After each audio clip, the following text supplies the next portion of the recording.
नमस्कार दोस्तों, आज मैं आपको एगारस माता की संपूर्ण कथा सुनाने जा रही हूँ। प्रेम से बोलिए एगारस माता की जय हो। एक समय की बात है, एक नगर में एक राजा राज्य करता था। वह बहुत ही धार्मिक प्रवृत्ति का था। उस राजा को समय आने पर दो कन्याओं का जन्म हुआ। राजा की छोटी बेटी भी अपने पिता की तरह ही धार्मिक थी। वह नियम धर्म से रहती थी। साथ ही वह बचपन से ही एगारस का व्रत भी करने लगी। एगारस माता की कृपा से राजा की छोटी बेटी लोकप्रिय हो गई। उसकी हर तरफ प्रशंसा होती रहती थी। यह सब देखकर राजा की बड़ी बेटी को बड़ा ही ईर्ष्या होता था। वह अपने बहन से जलती रहती थी।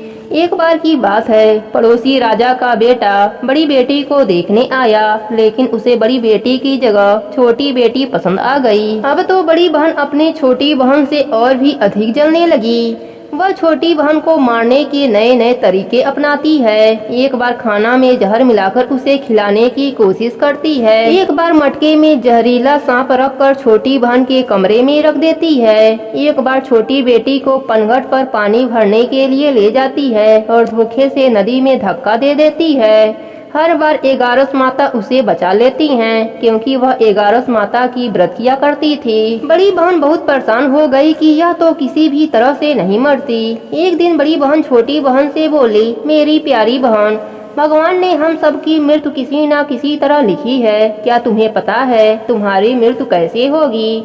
बहन सीधी साधी थी। वह बोली, मेरी मृत्यु मेरे पालतू तोते के गले में जो हार है उसी में अटकी हुई है। यदि कोई मेरे तोते को मारकर वह हार कोई पहन ले तो मैं मूर्छित हो जाऊंगी, और फिर उस हार को उतारकर कोई रख दे तो मैं जीवित हो जाऊंगी। उस रात छोटी बहन अपने पिताजी के पास गई और बोली, पिताजी, मुझे शक है, यदि मैं मर जाऊं तो आप मुझे जलाना मत। आप मुझे हमारे पुराने महल के कुएं के पास झोपड़ी बनाकर खाट पर सुला देना। राजा बोले, बेटी, तुम ऐसा क्यों बोल रही हो? 3 दिन बाद तो तुम्हारी शादी है। तब छोटी बेटी बोली, पिताजी, समय का कोई भरोसा नहीं। इस तरह शादी वाले दिन भी आ गए। उसी दिन बड़ी बहन छोटी बहन के पालतू तोते को ढूंढती है, पर वह उसे कहीं नहीं मिलता। तभी दरवाजे पर बारात आ जाती है। बरमाला का कार्यक्रम संपन्न हो जाता है। फेरों की रस्म शुरू हो जाती है। उधर बड़ी बहन तोते को ढूंढ लेती है और वह उस तोते को मार देती है। वहीं छोटी बहन 3 फेरे राजकुमार के साथ पूरे कर लेती है। तभी छोटी बहन मूर्छित होकर गिर जाती है। उधर बड़ी बहन तोते के हार को खुद पहन लेती है। इधर सभी घबरा जाते हैं। सभी बारातियों में हलचल मच जाती है कि राजकुमारी को क्या हुआ। सभी डर जाते हैं।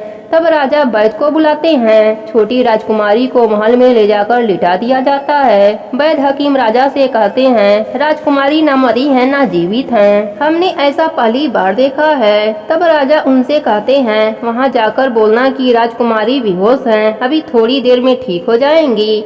यदि तुम ऐसा नहीं कहोगे तो मैं तुम्हें फांसी दे दूंगा। बेचारा वैद्य राजा के कहे अनुसार वैसा ही बोलता है। तभी बड़ी बेटी आती है और कहती है, पिताजी, मुझे छोटी बहन के मरने का बहुत दुख है। उससे ज्यादा दुख मुझे आपकी इज्जत का है, जो कि खराब हो जाएगा। आप ऐसा करो कि मेरी शादी राजकुमार के साथ कर दो, तब सब ठीक हो जाएगा। आपका इज्जत भी रह जाएगा। तब राजा को यह बात ठीक लगी और राजा ने छोटी बेटी के कपड़े पहनाकर फेरों में बैठा दिया। पर राजकुमार ने मना कर दिया। कहा, यह मेरी पत्नी नहीं है। मेरी पत्नी जब बोलती है उसके मुख से फूल झड़ते हैं। लेकिन सबने समझा बुझाकर उससे 4 फेरे लगवा दिए। बड़ी राजकुमारी ससुराल आ गई तो राजकुमार न तो उनसे बात करते थे, न उनके हाथ से पानी पीते थे, न ही उनके हाथ का बनाया हुआ खाना खाते थे। राजकुमार ने मन ही मन सोचा, मैं पता लगाकर रहूंगा कि मेरी पत्नी के साथ क्या हुआ। एक दिन राजकुमार दुखी होकर घोड़े पर बैठकर जा रहे थे कि घोड़ा वहीं जाकर रुका जहां राजकुमारी की अधमरी लाश रखी थी। राजकुमार ने मन ही मन सोचा कि घोड़ा यहाँ किस कारण से रुका है। कोई तो वजह जरूर होगा जो कि घोड़ा यहाँ रुका है। राजकुमार घोड़े से उतरकर पुराने महल में गए। वहाँ एक चौकीदार था। राजकुमार ने पूछा, यह महल किसका है? तब चौकीदार ने बताया कि यह महल आपके ससुर जी का है। वहाँ खाट पर कौन सो रहा है? राजकुमार ने चौकीदार से पूछा। तब चौकीदार कहने लगा कि यह राजा की छोटी बेटी है, जो शादी वाले दिन अधमरी हो गई थी। तब राजकुमार ने कहा, यह तो मेरी पत्नी है, इसके साथ मेरे फेरे हुए थे। राजकुमार ने चौकीदार से कहा, तुम किसी को मत कहना कि मैं यहाँ आया हूँ, मैं तुम्हें मुँह मांगी रकम दूंगा। चौकीदार ने हाँ कह दिया और राजकुमार खाट के पास गया और बचे हुए फेरे खाट के साथ ले लिया।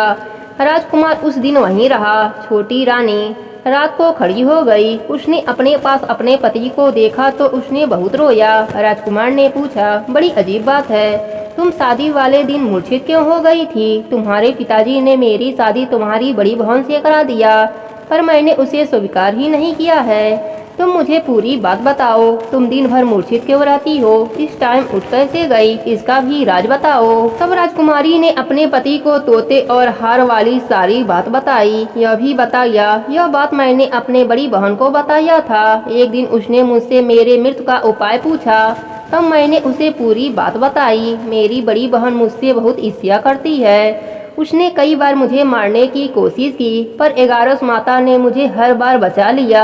यह सब मेरी बड़ी बहन ने किया है।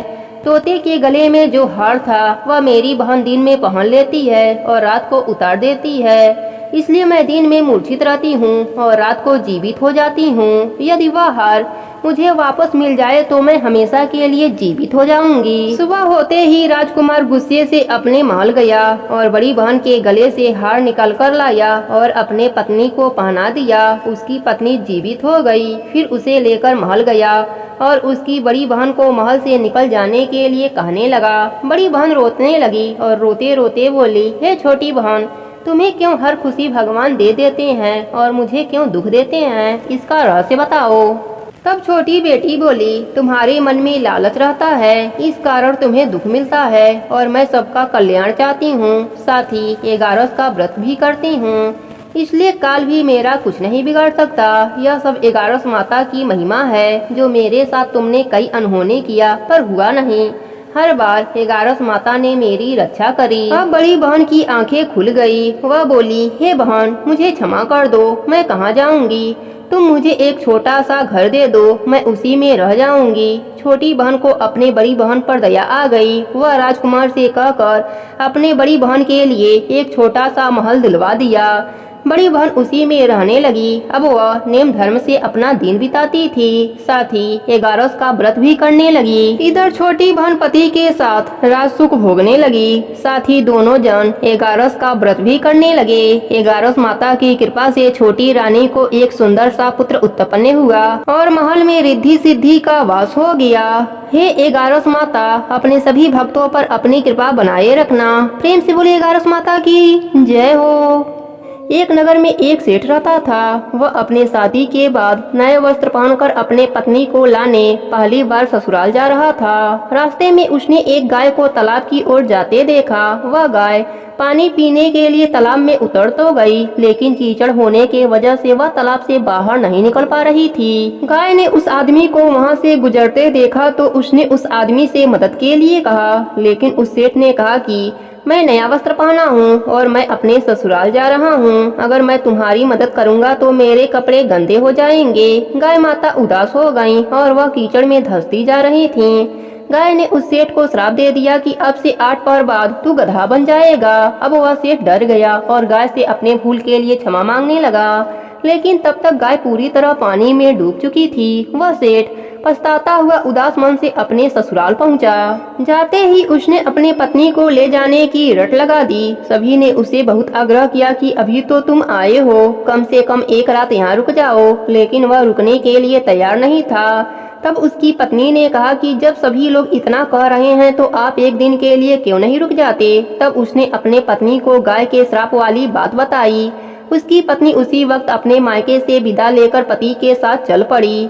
8 पहर बाद वह आदमी गधा बन गया और पूरा दिन घर में पड़ा रहता। कुछ दिनों के बाद घर में खाने पीने के लाले पड़ गए। तब उसने अपने पत्नी से कहा कि मुझे लेकर बाहर मजदूरी करो। तब उसकी पत्नी उसे लेकर बाहर गई और नगर के राजा के यहाँ मजदूरी का काम करने लगी। उसे वहाँ बोझ उठाते देख लोगों ने कहा कि तुम्हारे पास तो गधा है, फिर तुम बोझ क्यों उठा रही हो? परंतु उसने कोई उत्तर नहीं दिया और अपना काम करती रही। दूर से यह सब राजा भी देख रहा था। उसने भी उसे यही कहा कि तुम्हारे पास गधा है, फिर तुम यह बोझ क्यों उठा रही हो? तब उसने राजा से कहा कि यह गधा नहीं है, यह मेरे पति हैं। उसने गाय के श्राप वाली पूरी बात राजा को बताई। राजा ने अपने नगर में विद्वानों और पंडितों को बुलाकर इसका उपाय पूछा। तब एक विद्वान ने बताया कि जिस किसी ने 101 एगारस का व्रत किया हो वह अपने पुण्य का फल इसे दे दे तो यह अपने असली रूप में आ सकता है। यहाँ हम आपको एगारस का अर्थ स्पष्ट कर देते हैं। 11 एकादशी व्रत रखने पर एक एगारस पूरा होता है और 22 एकादशी का व्रत रखने पर 2 एगारस का व्रत पूरा होता है। ऐसे ही जिसने 101 बार 11 एकादशी के व्रत किए हों उसके पुण्य के फल से वह आदमी अपने असली रूप में आ जाएगा। राजा ने अपने पूरे नगर में घोषणा करा दी, लेकिन किसी ने भी पूरे 111 का व्रत नहीं किया था। कई दिन बाद उन्हें एक बुढ़िया मिली जिसने 101 एगारस पूरे कर लिए थे। राजा ने उस बुढ़िया को उसका फल देने को कहा, लेकिन वह बुढ़िया 100 एगारस का फल देने को तैयार हुई, क्योंकि 1 एगारस का फल वह खुद अपने लिए रखना चाहती थी, जिससे कि उसे मोक्ष की प्राप्ति हो और वैकुंठ धाम में वास मिले। इतना कहकर उसने अपने 100 एगारस एकादशी का फल उस सेठ को दे दिया। तब वह गधा से मनुष्य रूप में आ गया, लेकिन 1 एगारस कम होने की वजह से गधे की पूंछ उसके शरीर से नहीं गई। एकादशी व्रत की यह महिमा देखकर उन पति पत्नी ने एकादशी व्रत करने का निश्चय किया। वह पति पत्नी दोनों मिलकर एकादशी का व्रत करने लगे। 1 एगारस पूरा होते ही सेठ की पूंछ गायब हो गई और एगारस माता की कृपा से उसका घर अन्य धन से भर गया। हे एगारस माता, जैसे आपने सेठ पर अपनी कृपा करी वैसे ही अपने सभी भक्तों पर अपनी कृपा बनाए रखना। प्रेम से बोलिए एगारस माता की जय हो।